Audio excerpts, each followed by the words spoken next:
श्री स्वामी समर्थ. सर्व बंधू आणि भगिनींचे आपल्या चॅनलमध्ये स्वागत आहे. आजचा दिवस तुम्हाला आनंदाचा, सुख समृद्धीचा आणि भरभराटीचा जावो ही स्वामीचरणी प्रार्थना.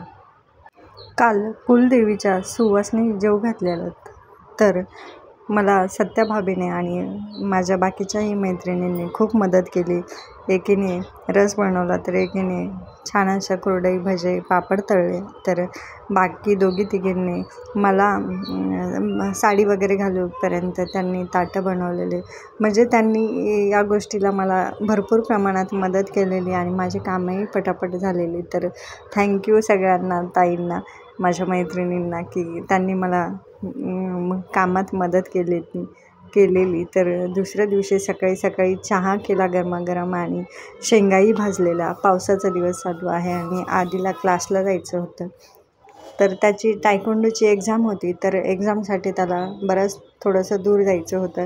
तर थोडीशी मी गोड खिचडी बनवून दिलेली आणि शेंगा ह्या त्याच्या पप्पाला दिलेल्या सोबत, की टाईमपास, कारण एक्झाम होईपर्यंत बराच तिथे 2-3 तास जातात. तर टाईमपास खाण्यासाठी तिथे असतात भरपूर गोष्टी, पण उपवास असला तर मग बाहेरचं खाण्यापेक्षा घरूनच काहीतरी घेऊन गेलेलं बरं. आणि प्रवासात आम्ही हमेशा कुठेही जायचं ठरलं तरी थोडासा का होईना खाऊ, बिस्किट म्हणा किंवा फ्रूट्स वगैरे जे काही असेल, किंवा भाजी चपाती असेल, दूरचा प्रवास असेल तर ठरलेलं असतं की 2-3 चपात्या किंवा भाजी सोबत, सुकी भाजी घेऊन जायची. तसं थोडासा खाऊ सोबत घेऊन गेलेले. तर सकाळी नकळत माझ्या मनात विचार आलेला की यावेळेस आधीला एक्झाम तर देतो, पासही होतो, परंतु त्याला मेडल का नाही मिळते. मागच्या वेळेस तो खूप नर्वस झालेला की त्याला किकिंगमध्ये मेडल्स नाही मिळालं, परंतु हा सुदैवाने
स्वामींच्या कृपेने त्याला गोल्ड मेडल मिळालेलं.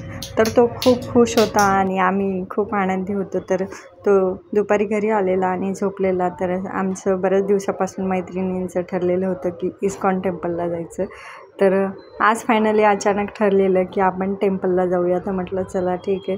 तर अक्षू, मी, मैत्रिणी आम्ही रिक्षाने जायचं ठरवलं. तर तिघीजणी ऑलरेडी दुसऱ्या रिक्षात गेलेल्या होत्या आणि आम्ही दोघीजणी बाकी होतो. तर मग आम्ही दुसरी ऑटो करून गेलेलो. तर ह्यावेळेस आम्ही आमच्या एरियामध्ये मीटरनी कधीच रिक्षा भेटत नाही, परंतु काल मीटरनी गेलेलो. तर मंदिरात पोहोचलेलो तर एवढी भयानक गर्दी होती. आणि या इस्कॉन टेम्पलला मी पहिल्यांदाच गेलेली. जुनं टेम्पल होतं तर तिथे भरपूर वेळेस गेलेलो आम्ही, परंतु या टेम्पलला म्हणजे याचं उद्घाटन साधारण 6 महिनेच झालेले आहे ओपन होऊन. तर अजून काम थोडंफार गार्डनचं चालू आहे, परंतु खूप सुंदर मंदिर आहे. आणि गर्दी पण एवढी भयानक होती. बरं झालं आम्ही मुलांना घेऊन गेलेलो नाही, नाहीतर मुलांना घेऊन गेलो असतं तर मुलं एवढं काही दम धरत नाही आणि गर्दी असलं की मग जरा घाबरल्यासारखं होतं. तर अक्षूलाच आम्ही घेऊन गेलेलो होतो आणि पाऊस येईल म्हणून तिने छत्री घेतलेली होती सोबत. तर आम्ही इथे गर्दीमध्ये रांगेत दर्शनासाठी नंबरला लागलेलो.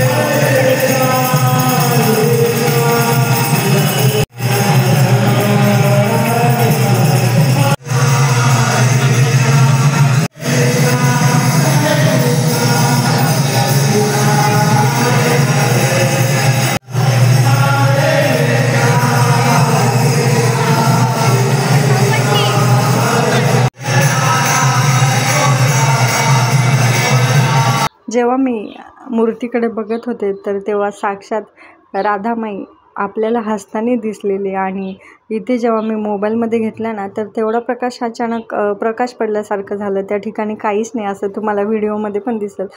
कसं काय झालं हे मलाही माहिती नाही, पण त्या ठिकाणी एका सेकंदासाठी एवढा प्रकाश पडलेला, आणि तो तुम्हाला इथे व्हिडिओमध्ये कॅप्चर पण झालेला आहे. तर इथे अशा सुंदर खूप छान अशा मूर्त्या आहे, बघतच राहावं असं वाटतं. आपली नजर लागते की काय, एवढ्या सुंदर आणि इतक्या हसऱ्या आणि बोलक्या साक्षात तिथे कृष्ण भगवान आणि राधा उभा असल्यासारखं फिलिंग होतं, आणि ते बघून एवढं छान वाटतं. तर तुम्ही कधी गेलात तर नक्की इस्कॉन टेम्पलला जा, आणि खूप छान सुंदर तिथे काम केलेलं आहे मंदिराचं.